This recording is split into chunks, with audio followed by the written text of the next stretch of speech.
तत्वमय होके जानते हैं, इसलिए निश्चय है। अब तन्मय का प्रसिद्ध अर्थ ये उपयोग की एकाग्रता है और सबके दिमाग में घुसा हुआ है। मेरे तो कैसेट सुनो, मेरी किताबें पढ़ो, तो मैं कहता हूँ 1000 बार तो ये बात लिखी होगी और बोली होगी, लेकिन नहीं, कोई ध्यान ही नहीं जाता। डंडा मार मार के बताओ तब भी नहीं जाता। क्या अर्थ है उसका? उसका अर्थ ये, तन्मय का अर्थ है कि तत्मय, ये अपनेपन के साथ, कि वो जो त्रिकाली भगवान आत्मा को है वो अपनेपन के साथ जानते हैं कि ये मैं हूं, ऐसा जानते हैं, इसलिए वो निश्चय है। और देहादिक को ये मैं नहीं हूं ऐसा जानते हैं, तो इसका नाम हो गया अतन्मय। तन्मय का उल्टा, ये फर्क है वो तन्मय होने का। उपयोग की एकाग्रता से कुछ मतलब नहीं, तुम दुनिया भर को देखो, कोई लेना देना नहीं है, क्योंकि उपयोग बाहर हो, लड़ाई में गया हो तो संबंध दृष्टि नहीं है, वो है। लेकिन उसमें जो अपने में एकाग्रता है, अपने में अपनापन है, तो ये अपनापन शब्द है जो मैंने बहुत बुद्धिमानी से, समझदारी से चुना है। तो शास्त्र में शायद आपको नहीं मिले, लेकिन मिला ना मोक्षमार्ग प्रकाशक में, पराया, अपने और पराये का ज्ञान अवश्य होना चाहिए। अपने कहे तेरे को ग्राहक की पहचान नहीं है, तो अपने और पराये की पहचान नहीं है। ये बच्चे को होती है, छोटे से बच्चे को अपने और पराये की पहचान कैसे होती है? मतलब छोटे बच्चे को कैसे होती है? कि माँ डांटे पीटे तो भी उसका उसमें से अपनापन नहीं छूटता है ना। और दूसरी औरत कोई चॉकलेट दे, खूब प्यार करे, है ना, तो उसको अपनापन नहीं आता उसमें। व्यवहार तो उसका नरम दिखता है, इसका गरम दिखता है। क्यों? वो दे दे चॉकलेट, ले लो ले लो ले लो ले लो, वो चॉकलेट इतने प्रिय है कि समझ लो उसे मोक्ष मिल गया, लेकिन नहीं ले, अपनी मम्मी की तरफ देखा। ओके है ना, खेल खाता कोई इतने से काम होता है कि नहीं होता? बोलिए। वो मना कर रही और उसे हमें प्रिय है, खुद भी नहीं देती है और दूसरे से नहीं लेने देती है, तो कितना गुस्सा आना चाहिए उसमें। शत्रु नंबर 1 तो वही है ना। लेकिन इतना विवेक उसको भी है कि शत्रु नंबर 1 नहीं है, ये मित्र नंबर 1 है, और ये जो खिलाने को दे रहे हैं ये शत्रु नंबर 1 है। कि तूने क्यों नहीं लिया है? कि दादा आपको मालूम नहीं है क्या कि ये जो रेलवे में यहाँ वहाँ के लोग ऐसा लाके चॉकलेट खिला देते हैं, वो बच्चा बेहोश हो जाता है, फिर बच्चे को उड़ा ले जाते हैं। अरे तू इतनी समझदार हो गई, हमें तो पता ही नहीं था। आप इतना नहीं जानते। तू कैसे जानती है? मम्मी ने बताया। उसे अपनी मम्मी पे जितना भरोसा है हमें अपनी जिनवाड़ी माता पे उतना भरोसा नहीं है।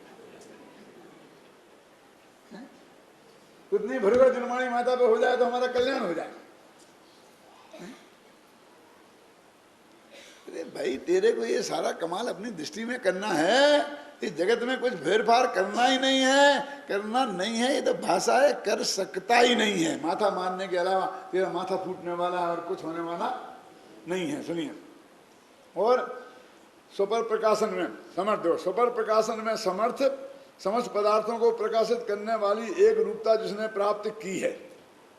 जो स्वपर को प्राप्त एक रूपता, स्व को जैसे जाने मेरी पर को जाने। ज्ञान तो ज्ञान का, ज्ञान कोई भेद ही नहीं करता, बस खत्म।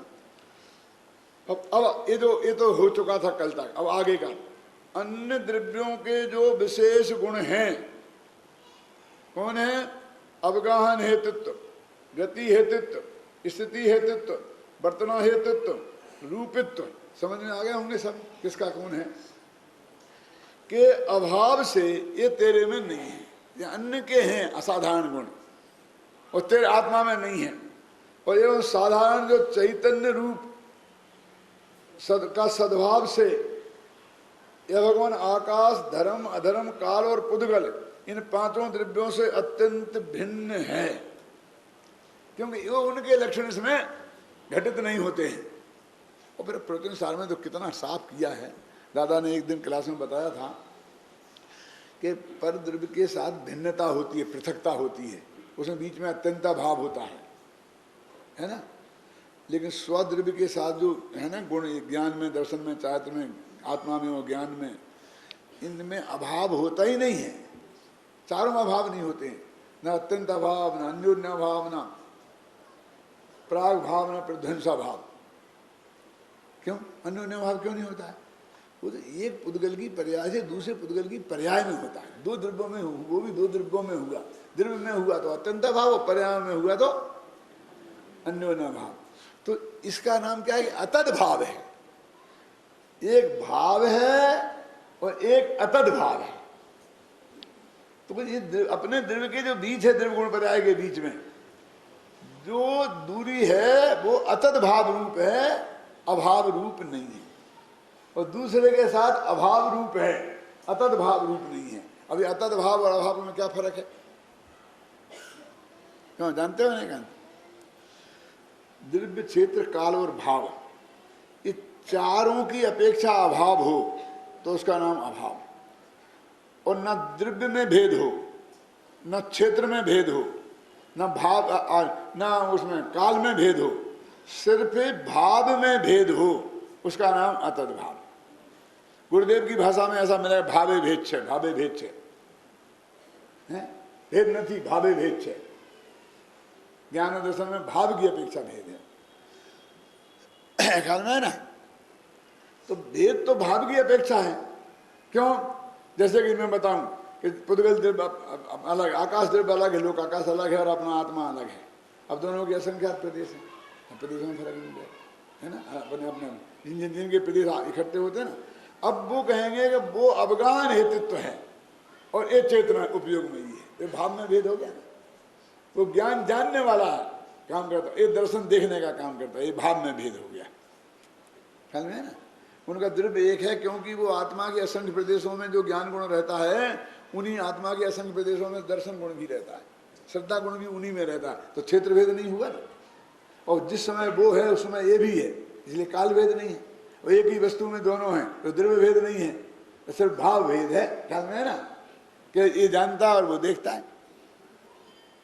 तो भाव भेद, उसका नाम है अतद भाव।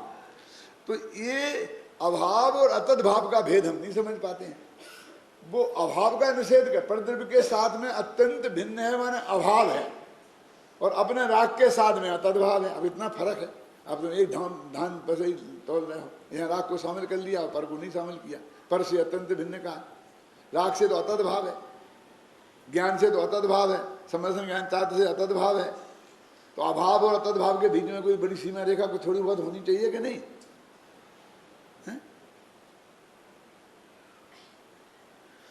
देखो एक उदाहरण दे के बताता हूँ तो बात स्पष्ट हो जाएगी कि ये जो अपने लड़की अपन ने जहाँ दी तो अपने जमाई राजा हो गया, उनका परिवार हो गया, अपना परिवार हो गया, दोनों हो गए, दो परिवार हो गए। तो बोलो वो परिवार अपना है कि नहीं है? क्यों सुरेश जी, क्या बात करते हो? लड़की दी है, अपना नहीं है तो दूसरे का है? हम तो अपने बेटे से ज्यादा प्यार करते हैं जमाई को, करते कि नहीं करते? अपना है। लेकिन तुम्हारा सुआ सूतक होगा तो उन्हें लगेगा, उनके होगा तो तुम्हें लगेगा। कहाँ है अपना? बोला तो पर जो है, जो रिश्तेदार हैं वो हमसे अत्यंत भिन्न भेद वाले हैं, और जो हमारे भाई वगैरह हैं जो अतद भाव वाले, ऐसा समझना, ऐसा उनमें फर्क है। तुम्हारे राग और देश से कुछ होने वाला नहीं है वहाँ फैसला। ये तुम्हारे कुटुंब के हैं, परिवार के हैं, गोत्र के हैं, ख्याल में आई ना? तो ये तुम्हारे हैं और वे तुम्हारे नहीं हैं। तुम कितना ही द्वेष करो इनसे तो भी ये तुम्हारे हैं, और उनसे कितना ही राग करो तो भी वे तुम्हारे नहीं हैं। एक और मैं सामाजिक बात बता दूं आपको। कुल किसे कहते हैं और जाति किसे कहते हैं? जानते हो? सब बहुत जानते, लेकिन परिभाषा नहीं जानते, बता नहीं सकते। अच्छा फिर आगे बढ़ते हैं, मैं थोड़े बताने की कोशिश करता हूँ आपको।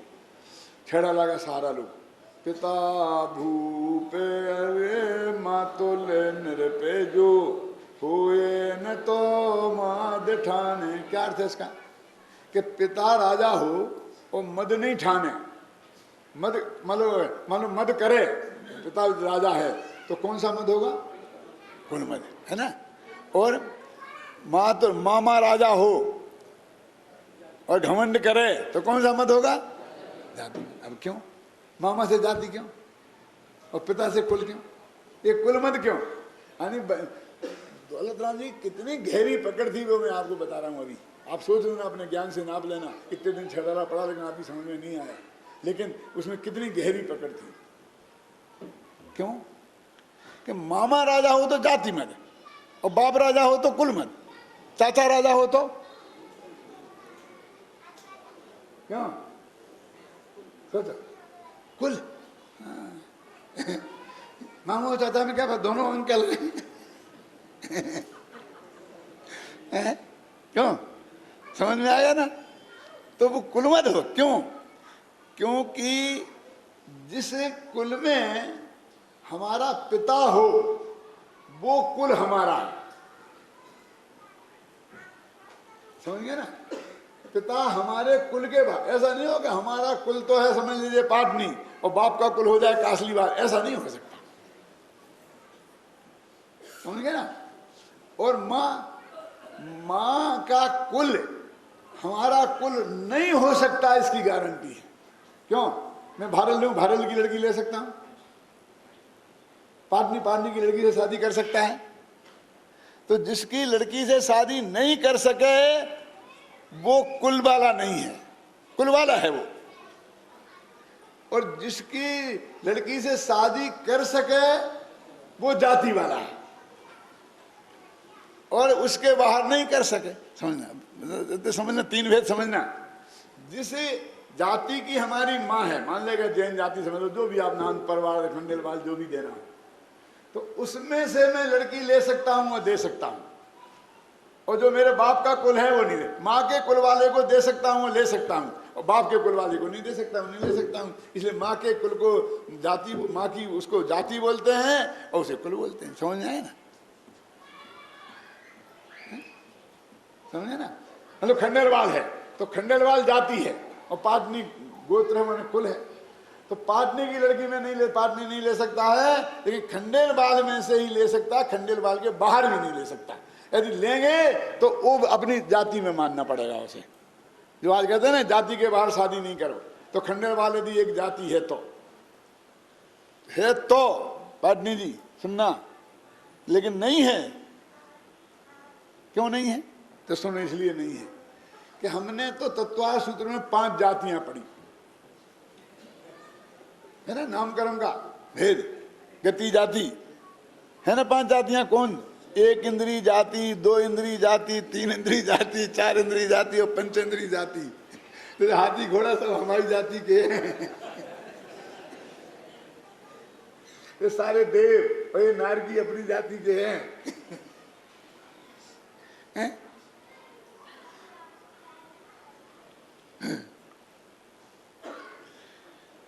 ये जो मतलब वो उन्होंने कुल मद और जाति मद को किस तरह डिफाइन किया, क्यों भगवान जी? ये उनके ख्याल में नहीं होगी बात, नहीं ऐसे कोई कर सकता है।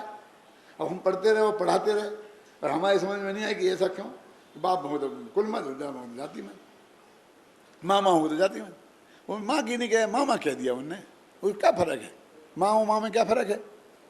डबल माँ वो मामा, माँ क्यों? तो ये जो माँ राजा हो, मामा राजा हो, इसे क्या मतलब?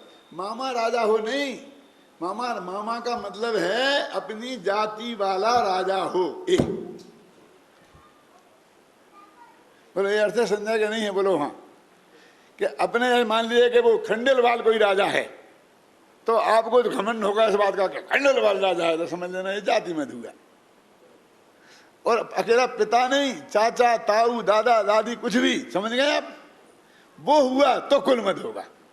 वो जो पिता है वो अकेले पिता का प्रतीक नहीं है, पूरे कुल का प्रतीक है।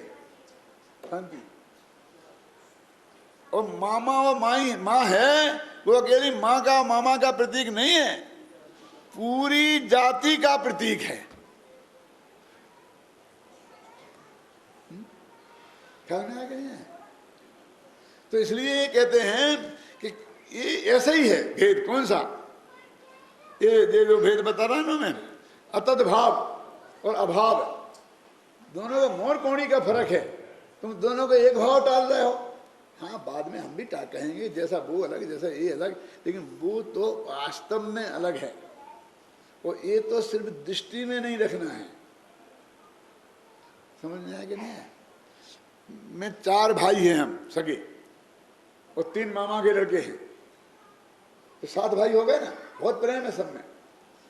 लेकिन भाई साहब, वो तुम मामा के लड़के जो भाई हैं उसे घर में से निकाल दे और 1 इंच जमीन नहीं दे और 1 नया पैसा नहीं दे तो चलेगा,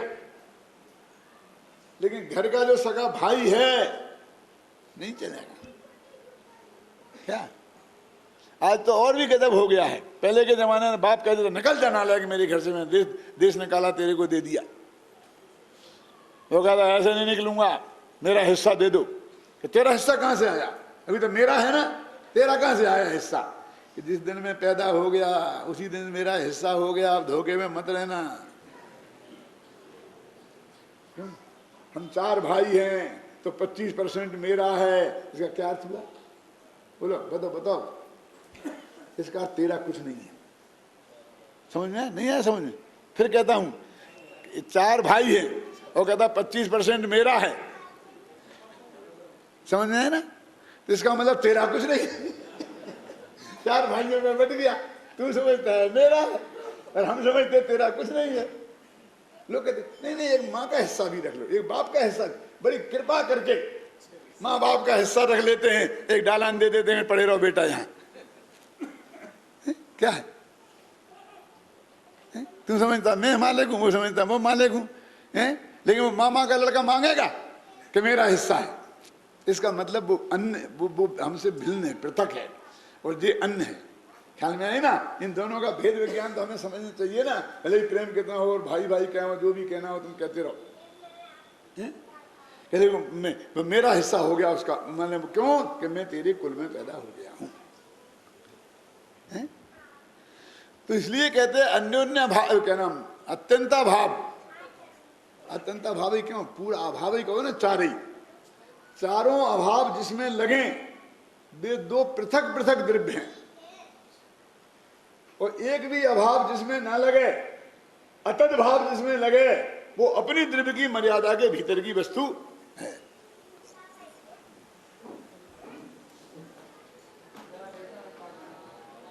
पांच मिनट बैठना, 5 मिनट शांति से बैठना बस। क्लास में तो क्या कारण है कि जो ये पंचपरमेष्ठी है, कैसे पंचपरमेष्ठी है, इनको नमस्कार करना चाहिए, नमोकार मंत्र बोलने से सब पापों का नाश क्यों होगा, ये सब हमने सिखाया नहीं। बोलते बेटा नाश होएगा, तू बोलेगा कितना भी दिन में पाप करना, रात में आके एक बार नमोकार मंत्र बोलना, सारे पाप तेरे धुल जाएंगे। और फिर वो ऐसा करता है, बाद में उसे भोगना पड़ता है सारा उसका परिणाम, तो तकलीफ होती है। लेकिन आज की जो शिक्षा दी जा रही है स्कूलों में, वो व्यवहारिक दी जा रही है, कमजोर है। और फिर बोलेंगे कि बहुत अच्छा बनाया। अब तुम इस तरह की शिक्षा के जमाने में हमें अभी जी रहे हैं, बढ़ रहे हैं, इसमें बच्चों को जो हमारा पुराना पैटर्न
संतप्त मानस शांत हैं, जिनके गुणों के गान में वे वर्धमान महान जिन विचरे हमारे ध्यान में। समय सार परमागम की दूसरी गाथा पर चर्चा चल रही है। जिसमें वो 7 पॉइंट बताए थे कि जो समय है वो इन 7 विशेषताओं से युक्त है। अंतिम के बारे में बात करनी है थोड़ी। देखो टीका में,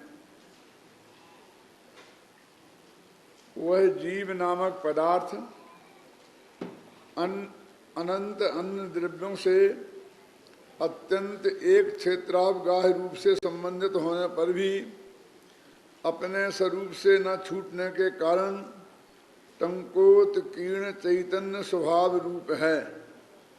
ऐसा जीव नामक पदार्थ ही समय है। ये क्या कह रहे हैं कि इस जगत में 6 ही द्रव्य प्रत्येक आकाश के प्रदेश पर, लोकाकाश में एकदम ठठासर भरे हुए हैं।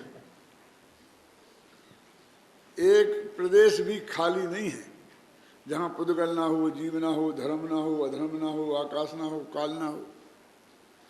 हर आकाश के प्रदेश पर असंख्यात प्रदेश हैं, 6 ही द्रव्य हैं। अब एक ही प्रदेश में 6 द्रव्य रह रहे, 6 ही नहीं 6 प्रकार के द्रव्य रह रहे, तो वो मिला के सब एक हो गए होंगे। क्यों? इतने काल से उसमें एक साथ रह रहे हैं, तो वो कहते हैं कि हर एक द्रव्य अपने स्वभाव के कारण क्षेत्र से एक क्षेत्रावगाह होने पर भी वो एक दूसरे रूप रंच मात्र भी नहीं हुआ है, उसमें कोई मिक्सचर नहीं हुआ है, कोई मिलावट नहीं हुई है। तो जीव की किसी के साथ मिलावट नहीं हुई है। कि क्यों नहीं हुई है? कि जीव चैतन्य स्वभावी है, तो जीव ही चैतन्य स्वभावी है। आकाश नहीं हुआ आज तक, धर्म अधर्म आकाश काल द्रव्य ये चैतन्य स्वभावी नहीं हुए। तो अपने स्वभाव के कारण अत्यंत भिन्न है, एक क्षेत्र में रहने पर भी।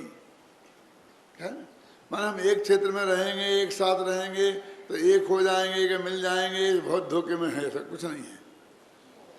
ख्याल में है ना? तो मैं पढ़ता हूँ, इसमें अभी पढ़ा था वही बात को द्वारा।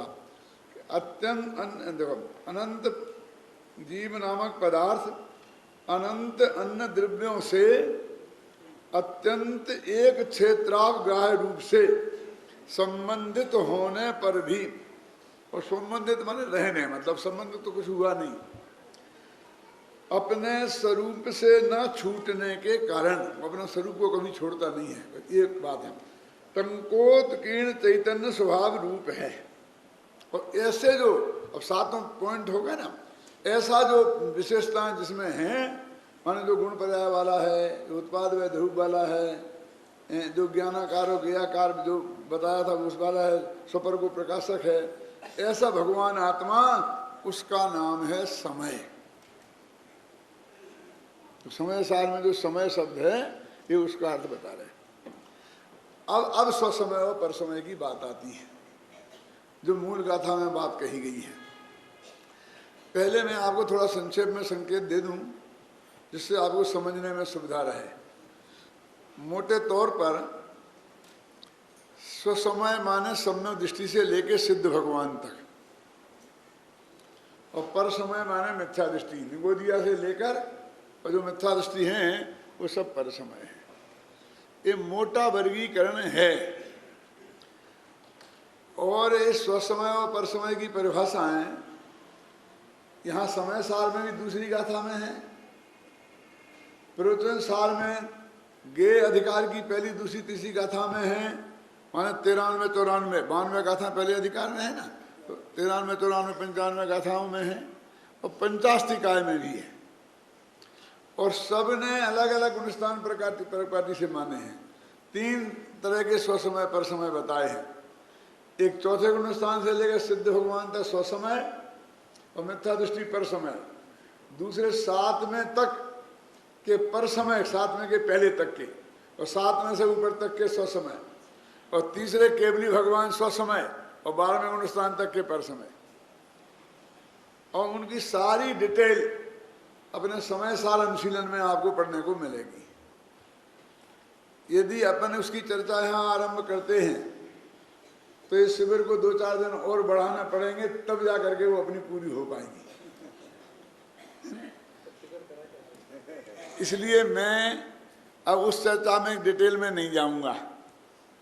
जो इसमें आत्मिक आख्याति में यही है अकेले समय सार की, उसी चर्चा के आधार पर इसकी व्याख्या करूंगा। और वो अपने पास सबको उपलब्ध है, हिंदी, गुजराती से मराठी में, तो सब लोग उसे देखकर अच्छी तरह से पढ़ना। बहुत पढ़ने लायक मार्मिक चीज है, उसमें है वो विस्तार से।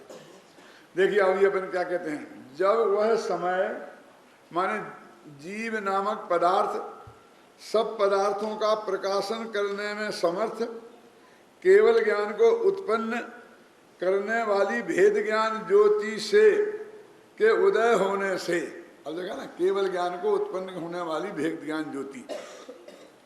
अब यहाँ कहते हैं केवल ज्ञान कह देते, केवल ज्ञान को उत्पन्न करने वाली भेद ज्ञान ज्योति कह देते, चौथे गुण स्थान तक आ गए। अकेला केवल ज्ञान कह देते तो 13वें में हो जाता है। समझे ना? क्या कहते हैं कि सब पदार्थों का प्रकाशन करने में समर्थ केवल ज्ञान। देखो अभय जी, एक कितनी दफे कहेंगे ये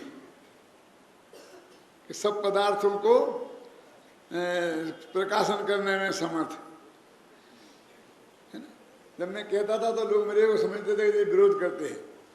वे कहते थे एक जगह लिखा कि आत्मा पर को नहीं जानता है। मैं डंके की चोट कहा कि मैं 1000 जगह बताऊंगा इस समय सार में कि ये लिखा है कि ये दोनों को सपर को दोनों को जानता है। बोलो तुम एक जगह कर लिए फिर तो झंडा बैठा करके मतलब अपन देख रहे हैं ना। जब लिखा सपर को प्रकाशन करने में समर्थ जो ज्ञान ज्योति, अब इस स्वसमय की बात कर रहे हैं। और केवल ज्ञान को उत्पन्न करने वाली, स्वपर को प्रकाशन करने वाली ज्ञान ज्योति, वो ज्ञान ज्योति केवल ज्ञान को उत्पन्न करेगी। यदि वो स्वपर को प्रकाशन करना व्यवहार है, प्रमाण है, जो कुछ भी कहो, तो फिर उससे केवल ज्ञान पैदा होता है। ऐसी है जैसे नाचार्य ने एक जगह इतना मार्मिक लिखा है, ये जो व्यवहार की ज्यादा निंदा करने वाले लोग थे ना कि व्यवहार है झूठा लाल, तो उन्होंने बहुत मार्मिक लिखा कि उन्होंने कहा कि जैसे पर द्रव्य को जैसे हिंसा करते ना, मांस मदिरा का सेवन करने वाले और जीव और वो, तो वो जो अपना शाम को चलता है ना, अब चलाता है बंद अधिकार, कोई किसी को मारता नहीं, जलाता नहीं है, और जो ऐसा मानता है वो अज्ञानी है, मूर्ख है, मिलता है, वो शाम को सुनते होंगे आप लोग। तो वो वही बात कहे कि ये तो व्यवहार है, पर को मारना बताना ये तो सब व्यवहार है, और वो अवचर तो रसदभूत है ना, पर द्रव्य का है ना, इसलिए तो उन्होंने क्या लगा कि हाँ व्यवहार है, व्यवहार ही है। तो उन्होंने कहा कि ये जो तू करेगा तो इसके फल में तू नरक में भी जाएगा व्यवहार से ही। अब बोल तू नरक में जाएगा तो जाएगा कि नहीं, ये है इसका तो हिंसा नहीं है तो नरक में जाएगा कि नहीं, बोलो इसमें से, इसमें कोई शंका है किसी को? जो हिंसा, झूठ, चोरी, कुशील, परिग्रह का सेवन करेगा, परदेव को हम मार नहीं सकते हैं, फिर भी मारने का भाव करेगा, मारने का अभिप्राय रखेगा, क्यों? समझ में आएगा नहीं? तो नरक निगमत में जाएगा कि नहीं जाएगा? तो बस समझ लो तुम कि वो नरक निगमत में जाओगे, ये कम से कम बिल्कुल झूठा नहीं है। तुम्हें नरक निगोद में नहीं जाना है तो इसे स्वीकार कर।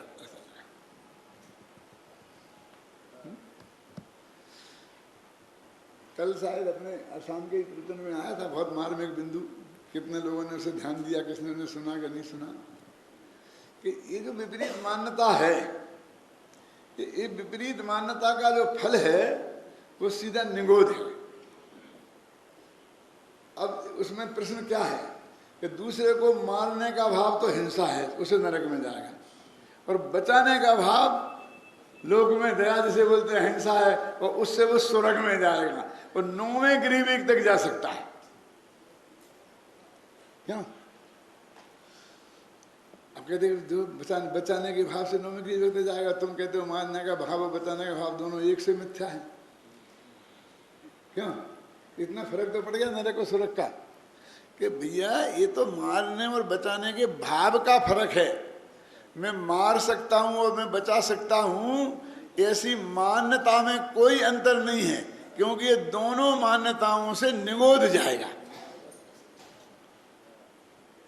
फिर क्या समझे ना, शाम को आई थी बात, किसी ने ध्यान से सुनी हो तो।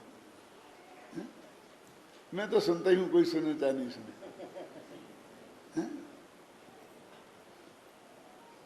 मुझको भी बहुत आनंद आता है, ऐसा नहीं मैं वैसे भारभूत सुनता हूँ किसी सुनने के लिए, मुझे आनंद आता है इसलिए सुनता हूँ। क्या सुने अंतर समझ में आया ना कि कहते अभी तो वो 9 में गिर गया, वो तो सुरक गया, अभी तो सुरक गया, और तुम कह रहे हो वो जाकर कहाँ गया, नहीं वो सुरक गया है ना, समझे ना। अभी तो उसका काल तो बहुत अल्प है, किसका पुण्य बना पाप बना उसके फल का, और उसका तो महान है। क्यों जाएगा तो निगोद काल को भी बहुत, 31 सागर को नहीं जाएगा, समझे ना, 10, 500, 50 वर्ष को नहीं जाएगा, और अनंत काल के लिए जाएगा, बहुत काल होगा वो, ख्याल में है ना। और यदि तुमने ये छोड़ दिए तो उसके फल में जो मोक्ष जाओगे वो भी अनंत काल को जाओगे बेटा, वो भी कोई ऐसा नहीं 33 सागर को जाओगे। ये सागर फागर तो बताते होंगे कर्णवन योग वाले तुम्हें, और बहुत डराते होंगे, बहुत लंबा चौड़ा होता है क्या। हमारे आचार्य तो ये कहते हैं अध्यात्म के कि तुमने समुद्र को चुल्लू में भर दिया है, कहते ना।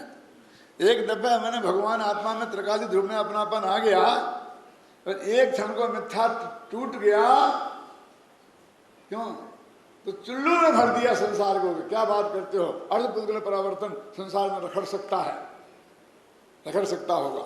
अरे उसमें अनंत से बहुत सागर होते हैं, और एक सागर को बनाना तो पसीना छूट जाएगा, और यदि कृष्णलाल जी को हमने लाके बैठा दिया तो मजा आ जाएगा। मैंने कहा हम बैठा लेंगे जब तो मजा आएगा ना, हमें कोई पसीना छोटी छुटाना है सबका,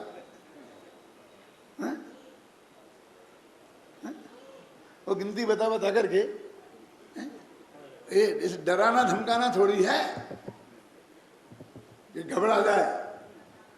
वो अनादि अनंत संसार में प्रकाश, वो जो बोलते हैं ना कौन सा अर्धपुद्गल परावर्तन, वो चुल्लू भर पानी है समुद्र के पानी में, आप समझ लो। तुम ये कितना बड़ा है ये बताते हो, हम बोलते हैं वो बड़ा जो है उससे ये कितना छोटा है, समझ में आया ना। दोनों में क्या बहुत फर्क पड़ता है, देखने का दृष्टिकोण है। एक कहता है आधा गिलास भरा है, और एक कहता है आधा गिलास खाली है ना। ये जो बैठा ना हमारा बबलू छोटा था, इधर आया था हमारे यहाँ, बच्चा रहते थे इसके मम्मी पापा, तो इसे चढ़ाते थे लोग। क्यों बबलू वहाँ गया था तो तेरे को दूध मिलता था पीने को कि नहीं, कि हाँ मिलता था। तो कोई क्या कि सिर्फ आधा गिलास मिलता था, क्या कि नहीं नहीं आधा गिलास मिलता था। समझ में आया अंतर का नहीं आया है? क्यों फिर बताऊं कि आधा, एक कहते देखो इसको बेचारे को आधा गिलास देते थे, एक गिलास भर के दूध नहीं पिला सकते, तो वो कहता नहीं नहीं मुझे आधा गिलास मिलता था। क्या मतलब आधा गिलास, पाव गिलास नहीं, बहुत ज्यादा मिलता था। बोलो रतन जी क्या है फर्क इसमें, कि वो हमारे परमात्मा अध्यात्म को तो आधा गिलास भी नहीं मिलता था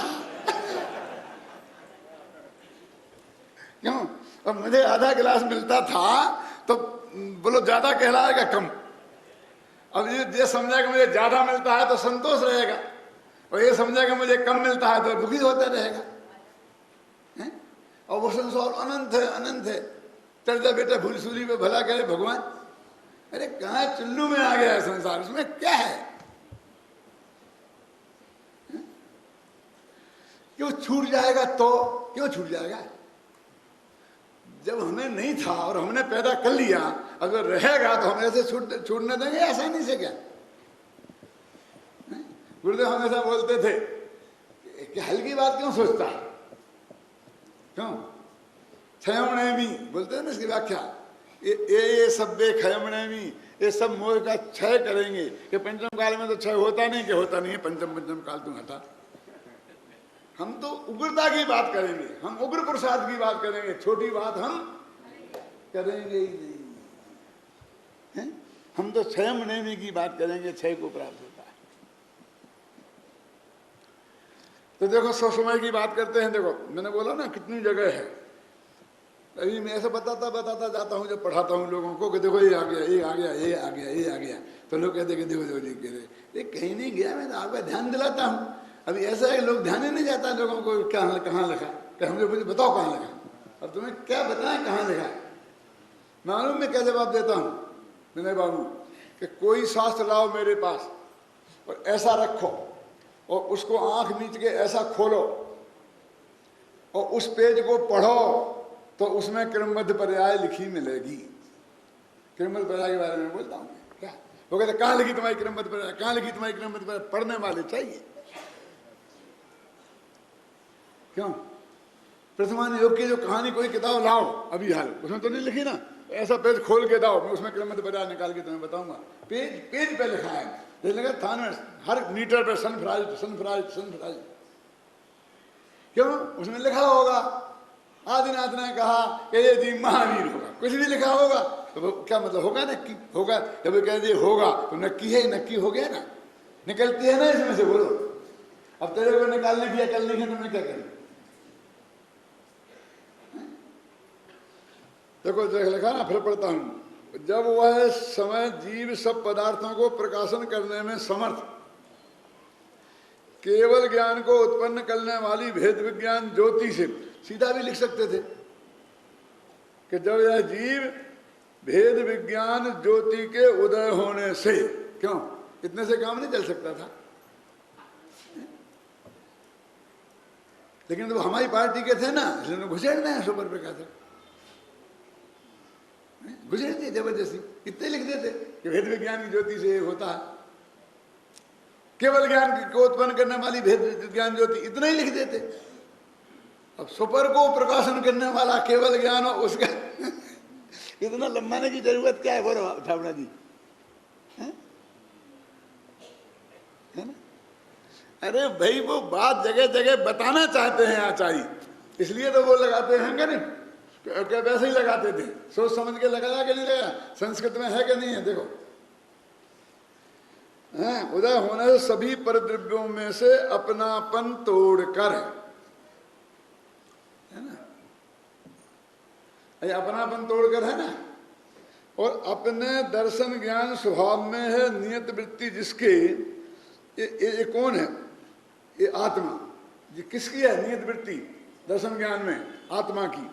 ऐसे आत्म तत्व में एकाकार होकर प्रवृत्ति करता है, तब दर्शन ज्ञान चारित्र में स्थित होने से अपने स्वरूप को एकत्र रूप से एक ही समय में जानता व परिणमता हुआ होने से स्वसमय कहलाता है। अब इसमें भी देखो, आत्म तत्व में एकाकार होकर प्रवृत्ति करता हुआ, क्या है इसका अर्थ? कौन आत्म तत्व? अभी तो वही ऊपर वाला जो कहा ना समय, अभी उसकी बात चल रही है। अभी वो तो यहाँ परम्परा में भाव वाला तो आया नहीं है। तो मैं थोड़ी बातें एक दो और बता दूं आपको, मार्मिक, ये आपको जीवन में काम आएंगी। कि अपने से बोलते थे द्रव्यार्थिक न्याय का विषय है, वो जो द्रव्य है वो दृष्टि का विषय है, ऐसा बोल देते ना। तो कोई गलती नहीं है, लेकिन फिर भी सही नहीं है।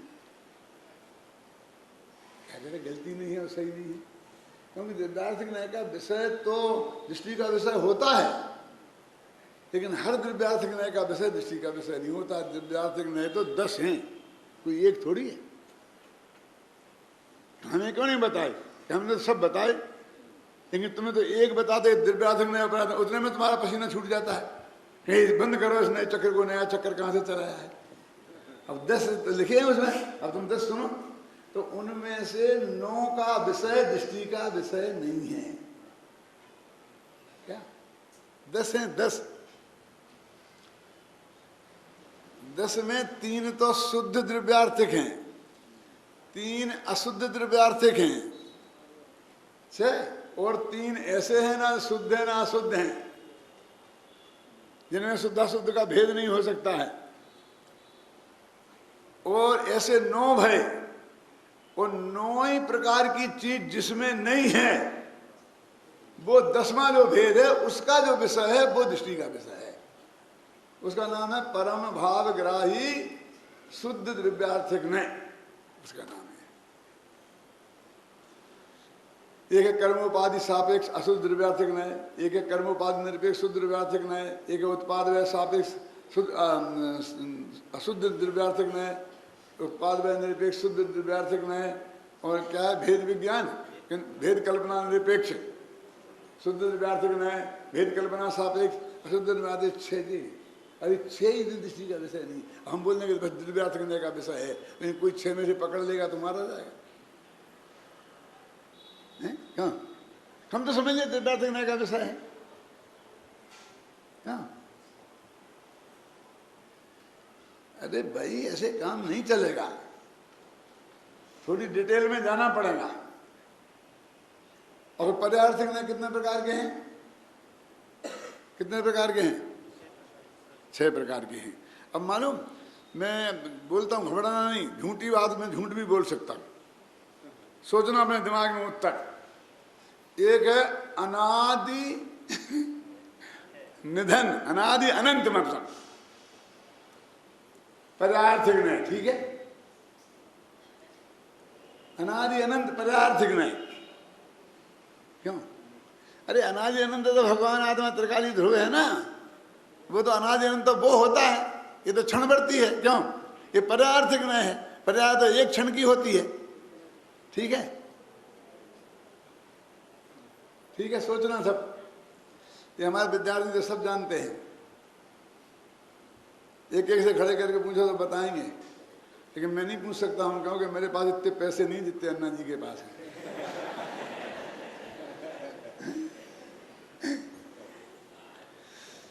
ये एक पर्यायार्थिक नय है भाई साहब, अनादि निधन पर्यायार्थिक नय है। तो क्या काय को विषय बनाता है वो बालचंद जी? कि अनादि अनंत पर्याय को विषय बनाता है। पर्याय अनादि अनंत हो, हम तो ध्रुव अनादि अनंत। तो तुमने क्या देखा है?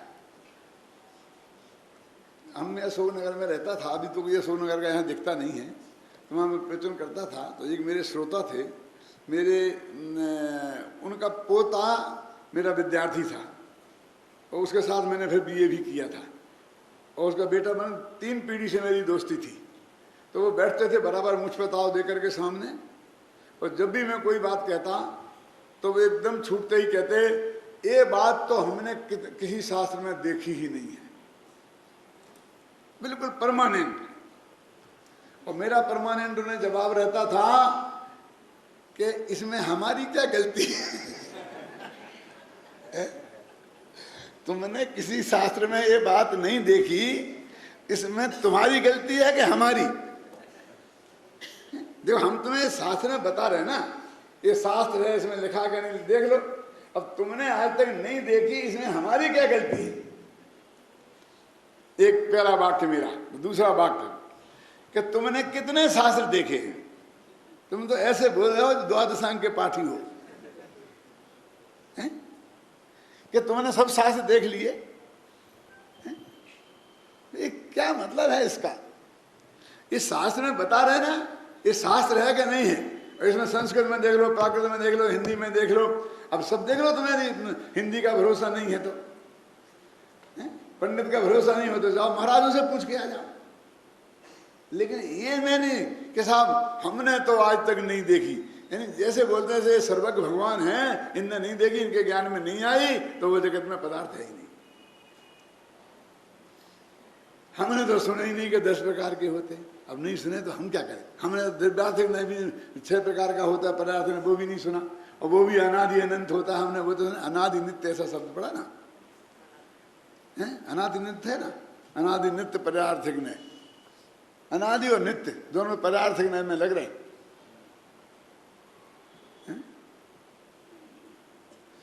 तो मेरे कहने का मतलब, जनवाणी में कितने कितने प्रकार से कथन हैं, अभी हमें उसका अंदाजा ही नहीं है। टोडरमल जी ने मोक्ष मार्ग प्रकाशक के 7वें 8वें अध्याय में वे सारे कथन छांट के इकट्ठे करके रख दिए और एक कहा इस तरह के पाए जाते हैं, तो तुम ऐसा नहीं समझ लेना, ऐसा नहीं समझ लेना, ऐसा। हमने 100 सिर के हो जाते तो उतने शास्त्र पढ़ करके वो कथन नहीं निकाल सकते थे। तो अपन उन्होंने कितना उपकार किया। तो जिनवाणी में सुनना, मेरी द्वादशांग वाणी में बालचंद जी साहब, कितने कितने प्रकार से जिनवाणी में वर्णन है, कितने कितने नयों से वर्णन है। तुम 6 भव में भी वे नहीं निकाल सकते हो। फिर एक नया निकल आएगा, फिर एक नया निकल आएगा, फिर एक नया निकल आएगा कि जो भी है हमें तो पता ही नहीं, तो जो भी है, जो भी है। अरे हमने वे सब निकाल के इकट्ठे करके रख दे और अपने विद्यार्थियों को ट्रेंड करके तुम्हें पढ़ाने के लिए तैयार कर दिया। हमारे यहाँ कहते हैं कि ऊँट को घी पिलाए और वो नर रहा है, भामन को घी दे नर रहा है।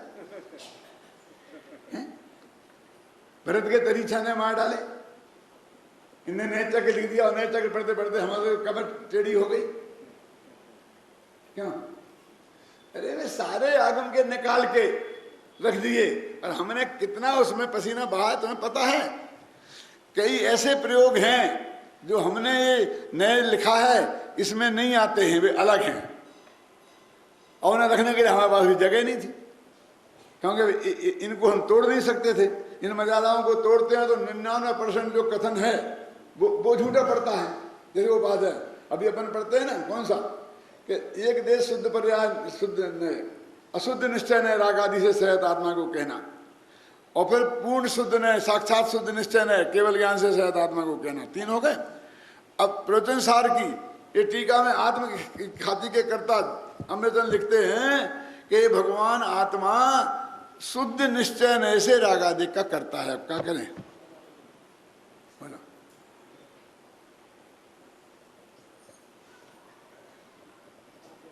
और अभी एक आदमी हो होशियार तो हमारी खड़िया खड़ी कर सकता है। हम बताएं ये पढ़ाएं कि नहीं साहब गलत है, प्रवचन सार में लिखा है। सब पंडित 1 मिनट में कहें हमें भी झक मार के मानना पड़ेगा कि लिखा है। क्या करें बोलो? क्योंकि उसे तो अकेले एक देखना है और हमने हजारों देख देख के देखा कि 99% तो ये धारा है और एक अलग है।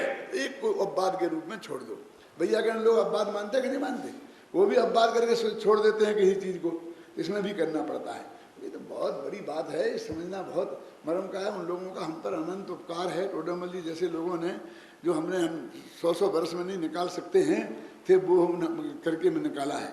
मैंने कल कहा चाचा जी से, क्या उत्तम बैठा, कहाँ बैठा है? हाँ बैठा है।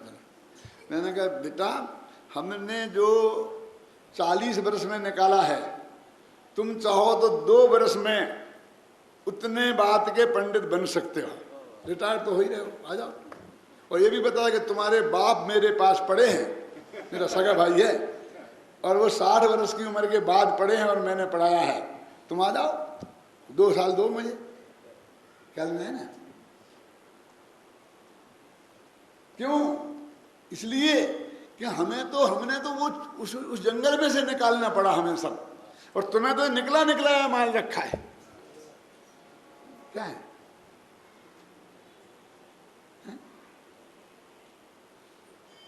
बहुत से लोग कहते हैं तुमने काय को लिखा है समय साहब?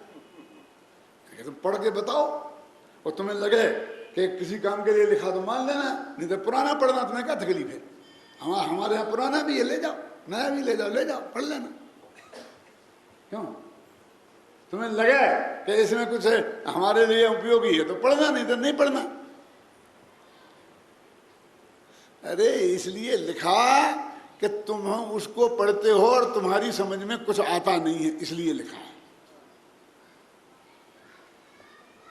समझ रहे हैं ना?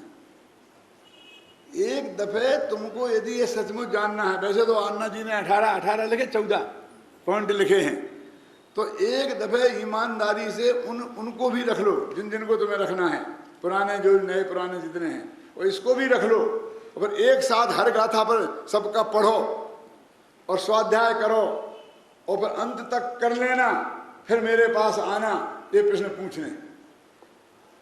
क्योंकि मैंने ये कर लिया है तो मुझे मालूम है।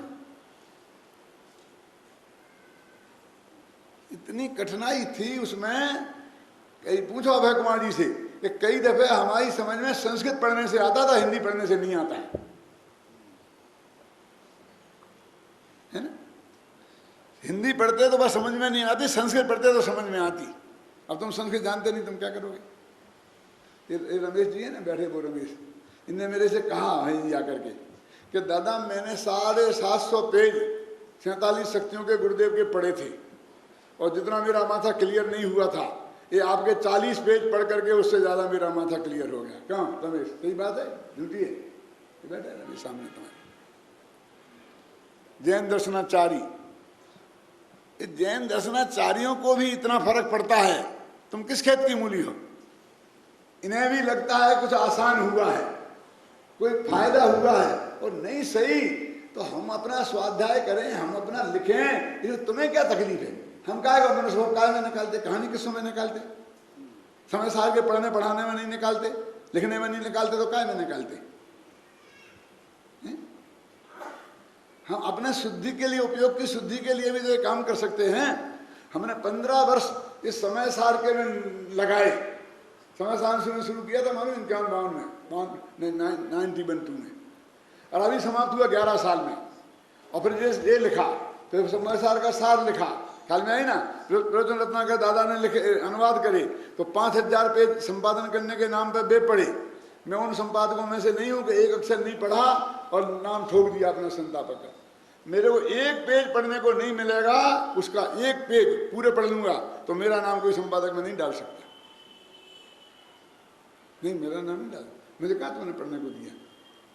अभी अभी मेरे पास दिल्ली से आई फोन कि दादा आपका नाम प्राकृत विद्या में संपादक में जा रहा है, चल रहा है, समय सार विशेषांक छप रहा है, और आपको एक संपादकीय लिखना है। मैं कहा तुमने 2 लेख मंगाए थे, निमित्त उपादान निश्चय व्यवहार में मैंने भेज दिए, तो उनमें से एक हम संपादकीय में दे रहे हैं।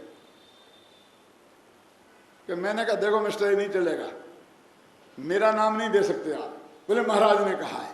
मैंने कहा देखो तुम बहुत होशियार आदमी हो, बस महाराज का नाम लेकर के ये करना चाहते हो, ये नहीं चलेगा। नहीं नहीं नहीं सर, आप आगे तलाश लो। तो मैंने कहा एक एक अक्षर पूजा मैटर भेजो, भेजा यहाँ भेजो। मैं आदि से अंत तक एक एक मैटर उसका देखूंगा, तब मैं अपना नाम उसमें डालने दूंगा, नहीं तो मैं अपना नाम उसमें नहीं डालना।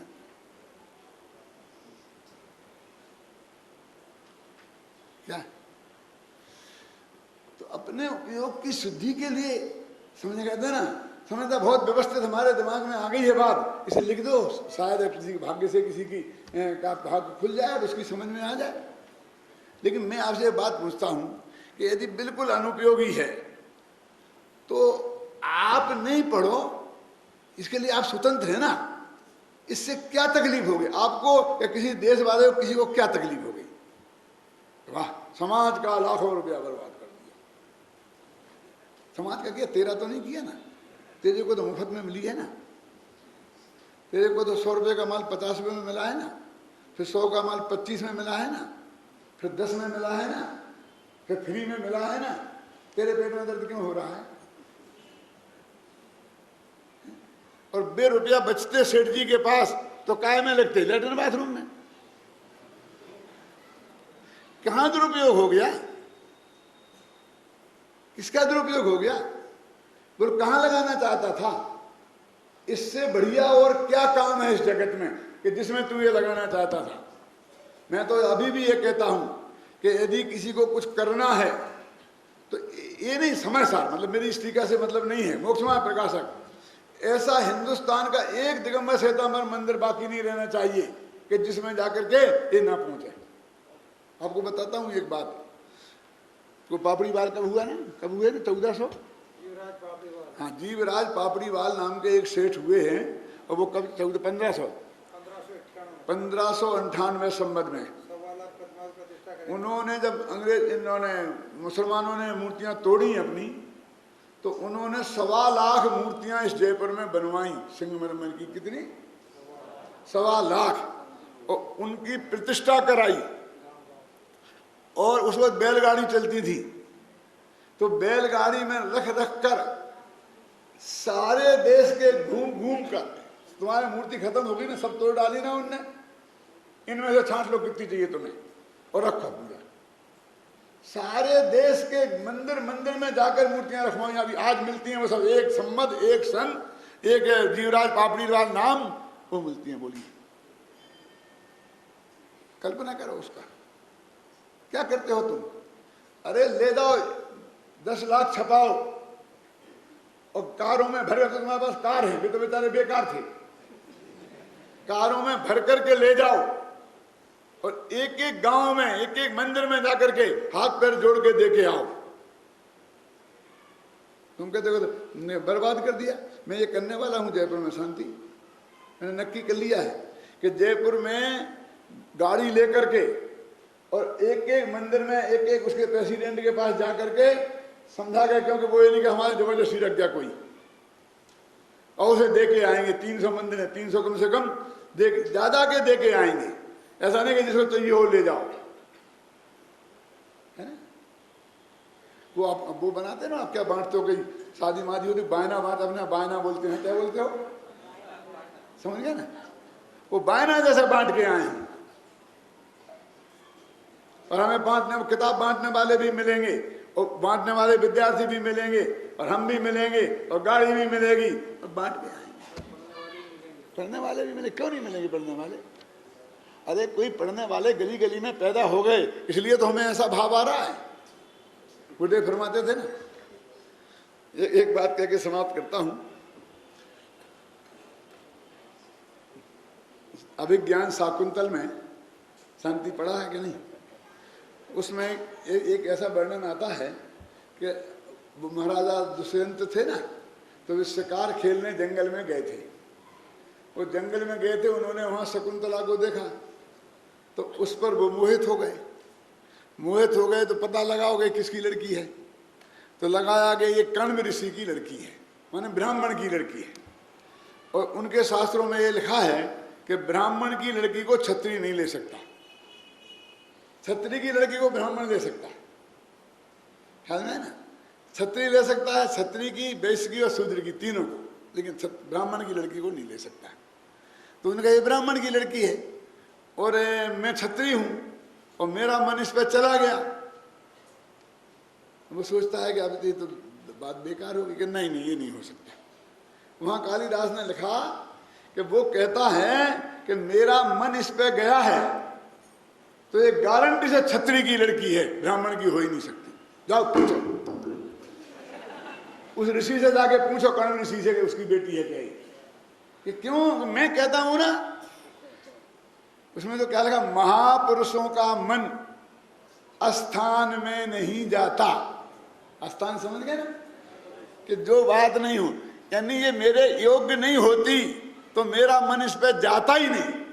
वो जाके कण्व ऋषि से पूछा तो उनने कहा भैया हमारी नहीं है, ये तो हमें जंगल में फलाने फलाने राजा छोड़ गया था, वो हमारे पालने की जुम्मे करके दे गया, तो हमने तो पाली है, ये तो राजकुमारी है। इन्होंने कहा था कि महापुरुषों का मन स्थान में नहीं जाता। अब मैं ये तो कह नहीं सकता हूं कि मैं महापुरुष हूं तो मेरा विकल्प निरर्थक नहीं जाएगा। लेकिन ऐसा तीव्र विकल्प आया है तो गारंटी से सफल होगा लिमिटेड काल के भीतर। तो मेरे कहने का अर्थ ये है कि नेगेटिव हमारे समाज में क्या हो गया है, मैं बड़े बड़े आदमियों का नाम लेके बता सकता हूं लेकिन बताऊंगा नहीं। अब शास्त्र की जरूरत नहीं है, घर घर में बहुत रखे हैं, अब कहाँ रखें, कौन पढ़ता है? अरे जितना शास्त्र अपने पढ़े जाते हैं दुनिया में कोई के नहीं पढ़े जाते हैं। जितना स्वाध्याय की प्रवृत्ति अपनी है, घर घर जनवाणी पहुंचाई, गांव गांव में जाके पढ़ाया, प्रवचन किया, हम एक तरफा काम थोड़ी कर रहे हैं। गांव गांव में पढ़ाने वालों को भेज रहे, वे पढ़ाएंगे तो वो पढ़ेंगे। और वो दिन दूर नहीं है कि मैंने कहा था इसी सभा में, तो कई दफे, एक दफा नहीं, कि एक दिन वो आएगा कि हर संस्था में मेरा विद्यार्थी बैठा होगा, अपने मुख्यों की संख्या में एक एक नहीं, एक एक में 6-6 बैठे और मांग रहे वो। और अब तो देखो बेंगलोर से महाराज की मांग आई कि हमें पढ़ाने विद्वान भेजो। और हमने अपने एक विद्यार्थी जिसका भी पुरस्कार दिया ना, दादाजी ले गए, मुझे आ रहा था दादाजी को दादाजी पुरस्कार दे रहे हैं क्या है? वो विद्यार्थी उन्हें पढ़ाने गया और कमाल पैदा हो रहा है, सब खुश हैं। तरुण सागर भी बैठते हैं कभी कभी, वो भी पढ़ते हैं समय सार। अभी न मालूम इन आंखों को और क्या क्या देखना है, समझ में आया ना। अभी उन सब में पहुंचेंगे हम, सब पढ़ेंगे।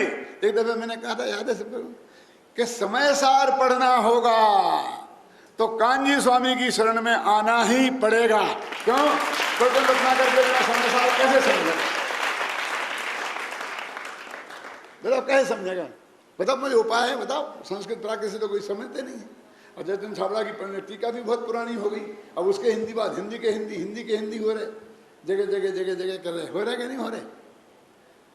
अन्यथा शरणम नास्ति ममेव शरणम तमेव नहीं।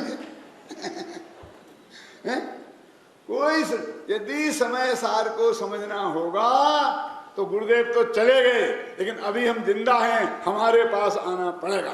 विद्यानंद जी ने भरी सभा में ये बात कही, कैसेट में है, कि मुझे समय सार सुनने का भाव आया तो मैंने सोचा कि आज हिंदुस्तान में यदि समय सार का कोई विशेषज्ञ है तो डॉक्टर भारल है, इसलिए मैं आपको कहता हूं कि मुझे 8 दिन समय सार सुनाओ।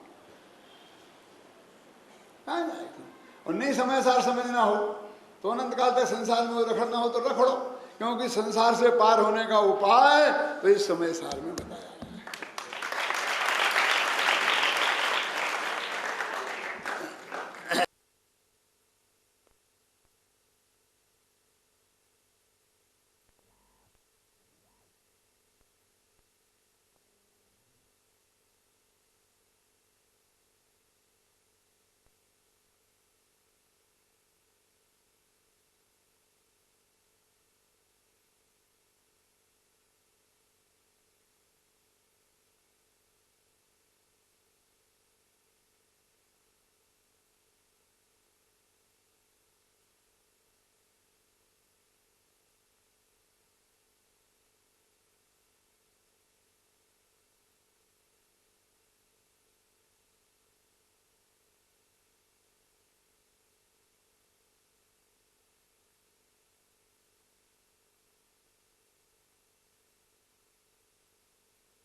पर्याय में भी वे सभी वे साध्य हैं, आराध्य हैं, आराधना के सार हैं।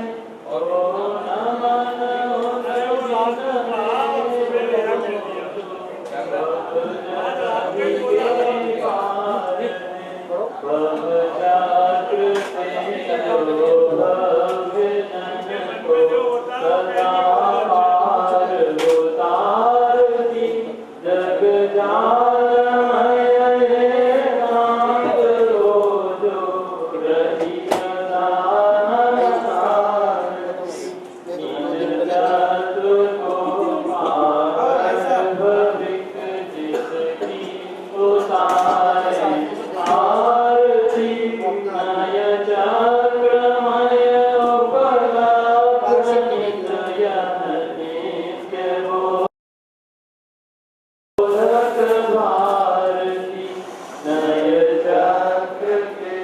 संसार में जो चतुर है प्रतिबोध है।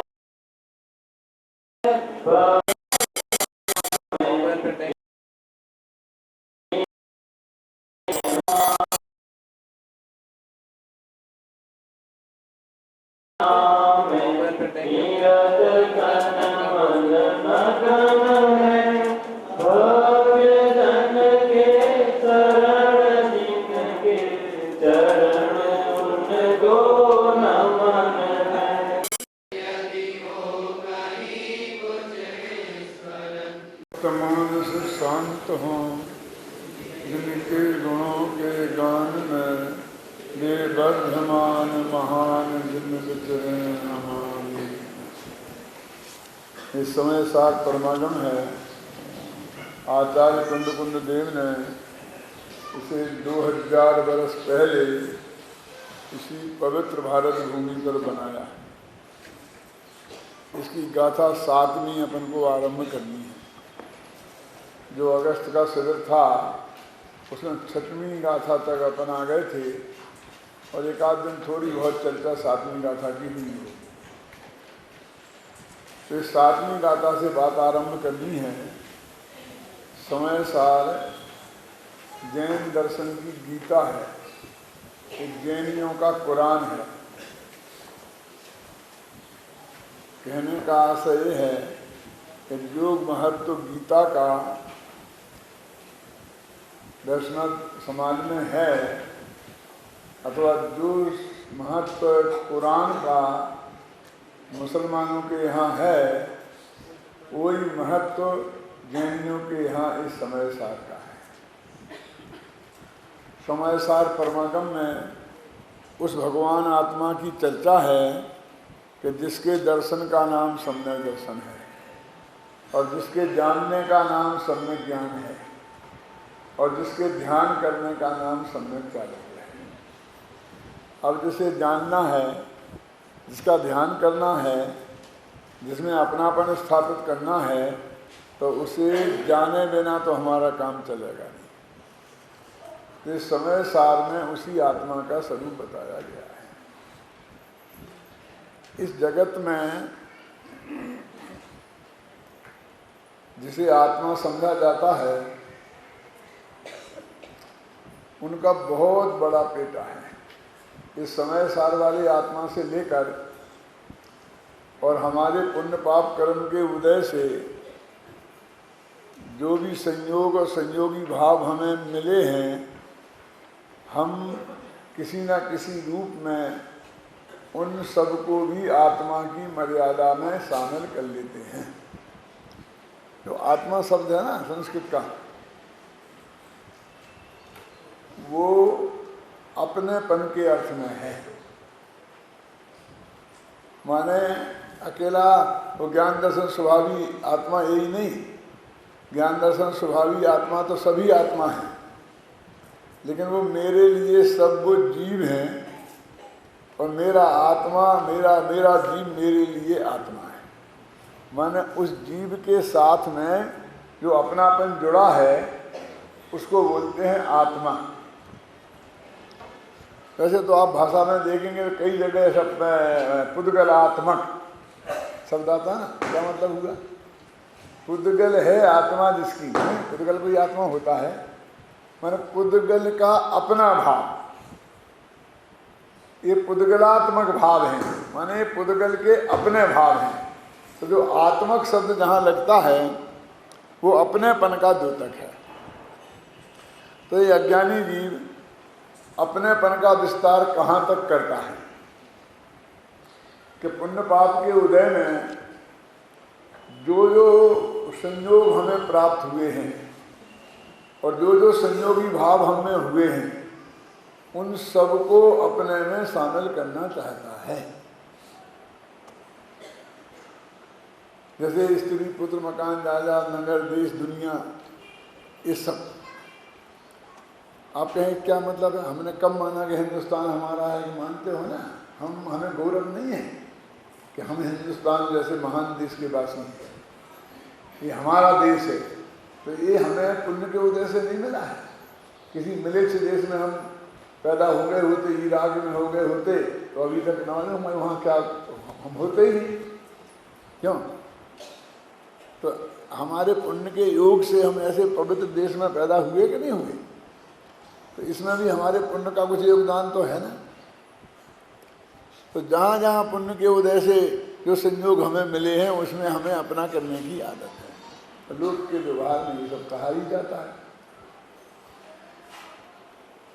इसकी मर्यादा यहाँ तक ही नहीं है, जो इसके पुण्य पाप के उदय से इसे मिला भी ना हो। ध्यान से सुनना, थोड़ी बारीक बात है विदिन में, इसे कोई लेना देना नहीं है। अब अमेरिका तो अपना किसी दृष्टि से ही अपना नहीं है, मान लो है ना, उसे हम अपना देश कह सकते हैं, हम कुछ नहीं कह सकते। फिर भी जो पदार्थ हमारे ज्ञान का ज्ञेय बन जाता है ये इतना बेईमान हो गया है कि उसको भी अपना मानना पड़ेगा। क्या अब इस जीव को वहां से हटाना है। अब ज्ञान का ज्ञेय तो सारा लोकालोक ही बनता है, तो आपको तो केवल ज्ञान का ज्ञेय बनता है, क्योंकि मतिश्रुति ज्ञान का विषय भी सही द्रव्य है। आता मतिश्रुतियों निबंध्यो द्रव्येषु असर्व पर्यायेषु, सब द्रव्य हैं, उनकी पर्याय भले ही कुछ हो कुछ ना हो। तो ज्ञेय तो सारा लोकालोक है, और जो इसके ज्ञान में आया वो इसका। इसके लिए हमारे आचार्यों ने पूरा बहुत समझाया है कि एक ऐसा नहीं होता है कि जो तेरे ज्ञान में आ गया वो तेरा हो गया। फिर वो भजन था ना, भूमि न होत चांदनी की ज्यों त्यों नहीं धनी गे को ज्ञानी। जैसे चंद्रमा की चांदनी जिस जमीन पर पड़ जाए तो वो जमीन चंद्रमा की नहीं हो जाती, ऐसे ही जो हमारे ज्ञान का ज्ञेय बन जाए वो पदार्थ हमारा नहीं हो जाता। हमारा होना माने जीवात्मक, जीवात्मक माने हमने अपने उसमें अपनापन स्थापित कर लिया, तो हमने अपने उसमें आत्मापन मान लिया। अपनापन माना माने जिसमें भी हमने अपनापन किया धीरेन्द्र जी, पर उसे हमने अपने आत्मा में शामिल कर लिया, वही इतनी सी बात है। अब ये इतना बेईमान हो गया है कि इसे जो दिखे उसमें करना है। इसकी जो असली वृत्ति है वो बचपन में दिखाई देती है, जिसे हम बहुत पवित्र मानते हैं कि बहुत बच्चे तो बेचारे निष्पाप हैं, कोई इनके मन में पाप है ही नहीं। क्यों? आप नहीं देखते हैं कि जो चीज उन्हें दिखी खिलौना उस पर झपट्टा मारते ही और ये मेरा है, ये मेरा है, ये मेरा है, करते क्या नहीं करते? माँ बाप ने उसे लाके दिया वो भी मेरा है। जिस मेहमान के घर में जाएंगे तो वहाँ कोई खिलौना देखेंगे तो उस पर झपट्टा मारेंगे, एक मिनट में कहें बस मेरा है, फिर दूसरे के यहाँ से उठा लेंगे वो मेरा है, दूसरे बच्चे के हाथ में से छीनेंगे और ये मेरा है। जो उनके ज्ञान का ज्ञेय बनना चाहिए। क्या हमारा चश्मा ज्ञान का ज्ञेय बनेगा तो इसको भी ले लगा के तोड़ डालेंगे। माने वो जो है वो उन्हें चाहिए और सिर्फ ऐसा नहीं चाहिए कि वह भी तुम्हें देखने को चाहिए, पर वो मेरा है। वो भले ही आधे घंटे बाद भूल जाए और तुम ले जाओ और उन्हें याद भी नहीं रहे, लेकिन उस वक्त वो उसे अपना बना करके ही रखना चाहता है, ये पूरा कब्जा अपना चाहता है। लड़ाई तो यहाँ तक होती है कि मम्मी मेरी के तेरी, दो भाइयों तक नहीं मेरी मम्मी तेरी नहीं, उसे मम्मी में भी बंटवारा पसंद नहीं है, क्यों? वो पिता की पत्नी है, उसे ये भी पसंद नहीं है, बस मम्मी तो मेरी है, पापा पापा की नहीं, किसी की नहीं। मतलब असली जो है उसका बस उसे एकाधिकार चाहिए, और वो जो उसकी श्रद्धा है वो पूरी उस वक्त प्रकट होती है। और जो जो हम बढ़ते हैं तो हम सभ्य बनते जाते हैं, और सभ्यता का आवरण पहनते जाते हैं, ऊपर से ओढ़ लेते हैं, ख्याल नहीं ना, लेकिन अंदर से वृत्ति हमारी भी वैसी ही है। हम असली वो ही हैं जो 1 वर्ष 1.5 वर्ष की उम्र में थे। जैसे आप बहुत निष्पाप कहते हो, ये निष्पाप है, हर पर पदार्थ पे झपट्टा मारना, क्यों? वो चेतन हो तो चेतन पे, अचेतन हो तो अचेतन पे, हैं? वो मरे तो मरे, जिए तो जिए। अब हमारी समस्या वहां से है कि इसकी वृत्ति ये है कि जो इसके ज्ञान का गेय बना, पर वो भी मेरा।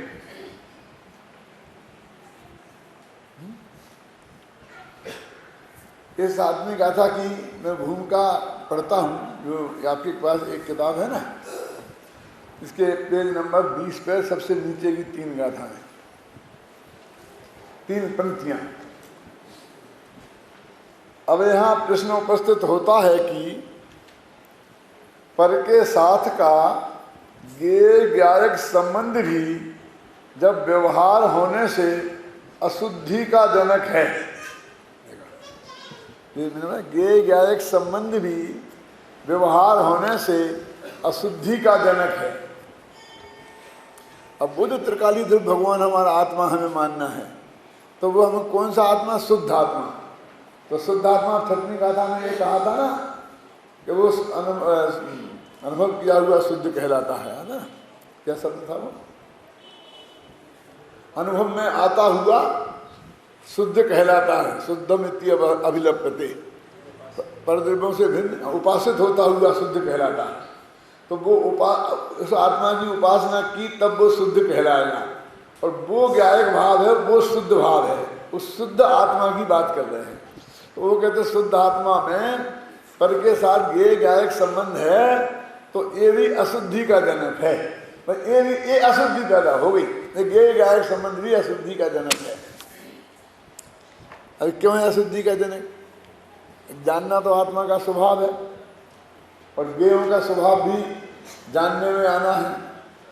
और स्त्रोत्रसार के ज्ञानाधिकार में बहुत विस्तार से इस बात को बताया कि इसमें कोई भी परतंत्रता पराधीनता नहीं है, क्योंकि जानना आत्मा का स्वभाव है और संपदा है, ऐसा कहा, स्वरूप संपदा है। और ज्ञेयों की जानने में आना ये स्वरूप संपदा है, स्वरूप भी है और संपदा भी है। अब यहाँ ये कह रहे क्योंकि इसको चैन ही नहीं पड़ती है, जिस पदार्थ को जानता है और उसे अपना माने लगा। ये जो अनादिकालीन वृत्ति है ये अशुद्धि की जनक है, ये बहुत खतरनाक है। देखो अब अभी अपन में देखो,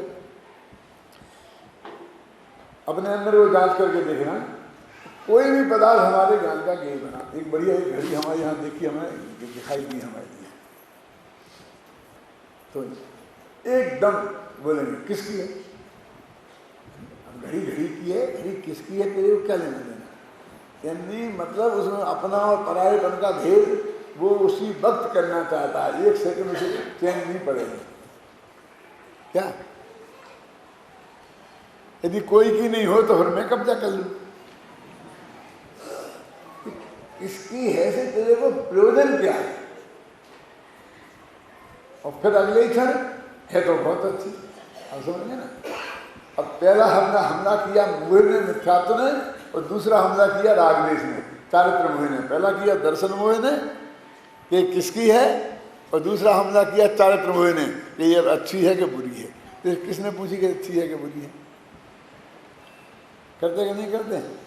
ये हमारे अंदर का जो राग देश और पन में एकत्व की बुद्धि का जो मेलापन है, उसमें से गंगा का पानी, पवित्र गंगा का पानी उसमें से निकलता है, तो ये गंदगी उसके साथ निकलती है। तो कहते भैया ये गायक संबंध भी अशुद्धि का जनक है। तो अब वन राग होता है वो अशुद्धि है, पर के साथ संबंध होता है वो अशुद्धि है। इसकी तो चर्चा ही क्या करो कि उसकी चर्चा के लिए समय साथ नहीं है ना, पढ़ा ना। यहाँ प्रश्न उपस्थित होता है कि जब पर के साथ ये गायक संबंध भी व्यवहार होने से अशुद्धि का जनक है, तब तो विकल्पोत्पादक गुण भी व्यवहार होने से अशुद्धि का जनक ही होगा। ऐसी स्थिति में आत्मा में ज्ञान दर्शन चारित्र ऐसा कहना भी असत्यार्थ होगा, ऐसा शिष्य की शंका है। संस्कृत में लिखा ना, देखो, दर्शन ज्ञान चारित्र बत्वेन अस्य भी अशुद्धत्वम इति चेत। फिर दर्शन ज्ञान चारित्र से भी अशुद्धि होगी, ऐसा कोई कहे तो ये जो भाषा बताती है ना, ये बताती है कि ये वाक्य अधूरा है, इसके पहले कुछ कहा गया है। वो कह रहा ना, दर्शन ज्ञान चारित्र से भी अशुद्धि होगी यदि तुम ऐसा कहोगे, तो कैसा कहोगे कि पर के साथ का गेय गायक संबंध भी अशुद्धि का जनक है, ये पहले की बात है। तो फिर आत्मा में ज्ञान है, दर्शन है, चारित्र है, ये भी, इसको भी अशुद्धि कहोगे तुम? क्या कहेंगे? क्यों कहोगे? अब आत्मा में ज्ञान है, दर्शन है, चारित्र है नहीं क्या? कि हाँ है, तो अशुद्धि का जनक कैसे हो गया? कहते ये जो हमने भेद किया इससे विकल्प खड़ा होता है। ये विकल्पोत्पादक है, इसलिए अशुद्धि का जनक है। देखो, हमने आपको इन नोटों की गड्डी दी, बाकायदे फिक्सी थी, और आपने उन्हें गिनना शुरू किया। क्यों? और बीच में देखना शुरू किया, कोई फटा तो नहीं है, कोई नकली तो नहीं है। तो इसे क्या कहेंगे कि आपको हम पर और बैंक पर भरोसा नहीं है? नहीं, ऐसी बात नहीं है। हमारे बाप ने हमें सिखाया था, हम तो व्यापारी है ना, कि बेटा गिन के लो, गिन के दो। बाप से भी लो तो गिन के लो, गिन के दो, क्योंकि उस वक्त तुम बताओगे इतने कम हैं तो वो मान लेगा, और बाद में तुम्हारे कम निकलेगी तो वो जिम्मेवारी नहीं लेगा। क्यों? उसी के सामने गिन के लोग बोलते कि नहीं बोलते? लेकिन वो कहते अशुद्धि का जनक, वो इस बात का प्रतीक है क्या कि ये तुम्हें उस पर विश्वास नहीं है। तो ये उसको भेद करके, हमने कहा कि 10,000 है रुपये, तो तुमने उसे भेद करके जानने की कोशिश की, तो भेद अशुद्धि का जनक है। फिर आत्मा कहा, उससे काम क्यों नहीं चला? इसमें ज्ञान दर्शन ऐसा तुमने भेद किया तो तुमने नोटों को गिनने लग गए, ऐसा अर्थ है। तो कैसे इसमें कैसे क्या हो गया? क्या पाप हो गया? कुछ नहीं हुआ, घबराओ मत। लेकिन तुम्हारे चित्त में विकल्प खड़ा हुआ कि ये इतने नोट हैं कि नहीं। ये विकल्प खड़े हुए बिना तुम वो काम कर सकते नहीं।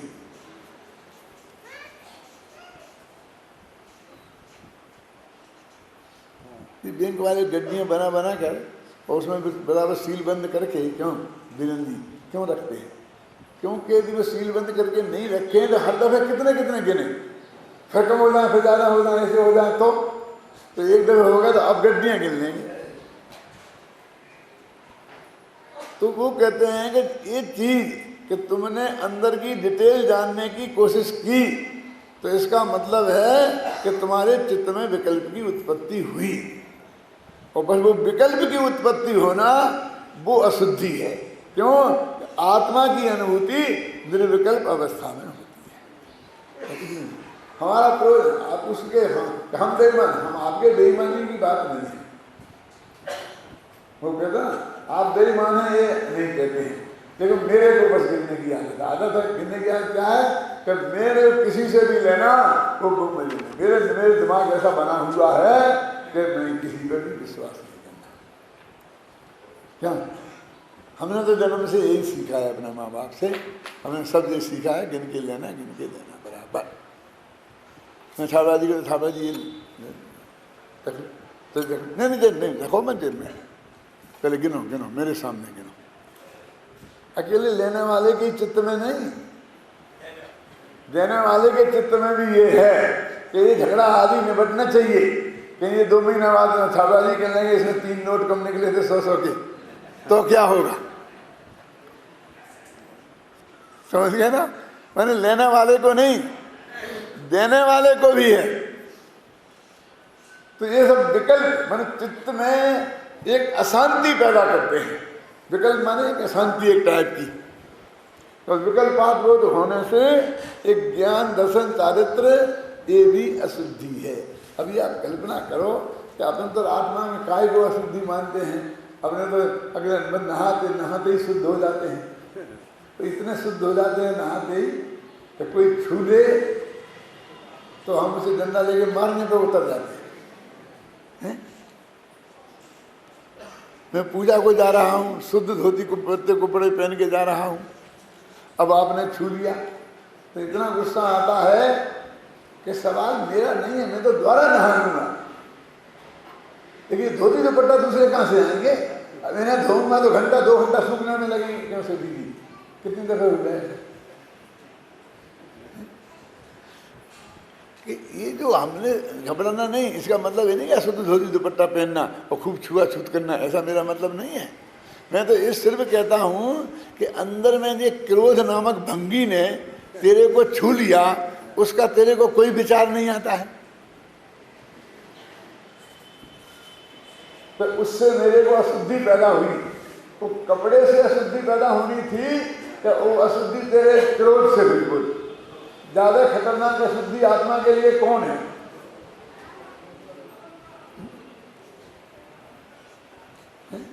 ज्यादा अशुद्धि कौन है? मतलब विचार तो विकल्पोत्पादक है, बस वो अशुद्धि है। हमें तो इसका मतलब ये नहीं है कि तुम बेईमान हो, हमने तुम्हारे नोट भी नहीं। हमारे चित्त में ये विकल्प खड़ा हुआ तो इतनी सी बात है, सामने वाले का कोई दोष नहीं है। तो आत्मा में दर्शन ज्ञान चारित्र का भी तुम नोट गिनोगे अलग अलग अनंत गुणों को, तो भी वो भी अशुद्धि का जनक है। देखो गाथा में कैसी भाषा है, पैरों के नीचे से जमीन खिसक जाए, लेकिन हम तो इतने मजबूत हो गए हैं कि हमारी तो कोई जमीन कोई खिसकती ही नहीं है। देखो क्या लिखा, व्यवहारेण बदस्सदी प्राणेस्य चरित्र दंशनम प्राणम।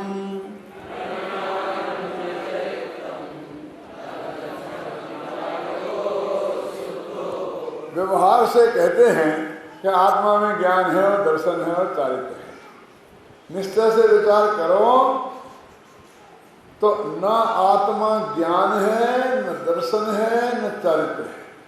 फिर ध्यान से सुनना क्या लिखा है, फिर बोलता हूं क्या कह रहा हूं सुमन भाई। ऐसा नहीं लिखा कि आत्मा में ज्ञान नहीं है, आत्मा में दर्शन नहीं है, आत्मा में चारित्र नहीं। व्यवहार में तो ऐसा लिखा कि आत्मा में, ऊपर की पंक्ति में क्या लिखा कि ज्ञानी के ज्ञान है, दर्शन है, चारित्र है, ज्ञानी के। लेकिन ज्ञानी ना ज्ञान है, ना दर्शन है, ना चारित्र है। तो ज्ञानी के ज्ञान दर्शन चारित्र नहीं है ऐसा नहीं है, के यहां हटा दिया। इस साधारण नहीं है बात। क्यों कि वो के भेद का जनक था, के लगाया ना तो वो भेद का जनक है, क्योंकि वो संबंध वाचक है। अपने होते ना कर्ता ने कर्म को कर्म से, संप्रदान के लिए, अपादान में से, और आदि संबंध का के की, तो के आ गया ना, ये संबंध हो गया ना भाईचंदी साहब, के आ गया ना के। तो के ये संबंध की निशानी है, और संबंध 2 वस्तुओं में होता है, और आत्मा और ज्ञान 2 वस्तु ही नहीं है। तो आत्मा के ज्ञान, आत्मा के दर्शन, आत्मा के चारित्र कहना, तो जो बिल्कुल एक हैं उनमें तूने संबंधी बता दिया। तो ये ऐसा हो गया कि अपने परिवार में, अपने गोत्र में, अपने भाई बहन की लड़की से शादी कर लेना कितना बड़ा पाप है, आप समझ लो समाज की दृष्टि से। कि जो अपने थे वे अपने संबंधी हो गए। क्यों? अपनी बहन से शादी करेगा तो अपना सगा भाई साला हो जाएगा कि नहीं? और साला संबंधी और भाई संबंधी थोड़ी, भाई तो अपना है। तो जो ज्ञान दर्शन चाहे तो आत्मा थे, आत्मा के नहीं थे। तो ये के लगा के तूने उसमें से भेद की उत्पत्ति की, इसलिए वो बात गलत है, व्यवहार से कही जाती है। ख्याल में है ना? और अभी ने कहा नवीडानम, ऐसा नहीं कहा आत्मा के ज्ञान नहीं, आत्मा ज्ञान, लेकिन नवीन आत्मा में ज्ञान, आत्मा ज्ञान नहीं, दर्शन नहीं, चारित्र नहीं, आत्मा तो आत्मा है। पर आत्मा और ज्ञान में जो भेद खड़ा हो ऐसा कोई बोलना नहीं। आत्मा ज्ञानम, स्वयं ज्ञानम, आत्मा में ज्ञान नहीं, आत्मा का ज्ञान नहीं, आत्मा के लिए ज्ञान नहीं है ना? कोई कारक प्रक्रिया जिसके साथ खड़ी नहीं हो। देखा ना कर्ता कर्म अधिकार में, समस्त कारक चक्र प्रक्रियो तीर्णत्वार निर्मला शुद्धि मात्रम, है ना? समस्त कारक पक्ष की प्रक्रिया से पार होना चाहिए। कितना भेद खड़ा किया। अब मैंने आपको इतनी चीजें गिनाई कि ये इतना भेद खड़ा करना, ये और सारे हिंदुस्तान को अपना कहना, एक व्यवहार में तो ये है हिंदुस्तान हमारा है। और हम बहुत मजबूती के साथ कहते हैं, कहते कि नहीं कहते, हमें गौरव है इस बात का। अब ये दोनों को अपने यहाँ एक नए में डाल दिया व्यवहार। दो नए हैं, एक निश्चय और एक व्यवहार। समय साथ निश्चय व्यवहार नए का ग्रंथ है। जब आप जानते हैं अध्यात्म ग्रंथ हैं वो निश्चय व्यवहार की प्रधानता से लिखे जाते हैं, इसलिए उनको आध्यात्मिक न्याय कहते हैं। और सिद्धांत ग्रंथ द्रव्यार्थी पदार्थी न्याय की अपेक्षा से लिखे जाते हैं, इसलिए उनको सिद्धांत कहते हैं, अध्यात्म नहीं कहते हैं। अध्यात्म में उन न्यायों को अध्यात्म के न्याय नहीं कहते हैं। तो हमारा व्यवहार देखिए क्या है, यानी आत्मा का ज्ञान है और आत्मा का हिंदुस्तान है, और हमने इन सब के लिए एक न्याय रखा। क्या बबलू, अब हमेशा कितना अन्याय होगा। शुरू में ऐसा हुआ बहुत ज़्यादा। वीरेंद्र दास जब अब आई नहीं होंगे इस मिशन में, तब की बात बोल रहा हूँ मैं, ये सन 59, 60, 61, 62 की बोलता हूँ, कि जब भी व्यवहार नए की बात आती थी तो फटाफट वो घी का घड़ा सामने आ जाता था। मैं घृत के संयोग से उसे घी का घड़ा कह देना। अब वो जब भी उदाहरण दे वो तो घी के घड़े करे, हिंदुस्तान हमारा है वाले का, और इसलिए हिंदुस्तान तो एक इंच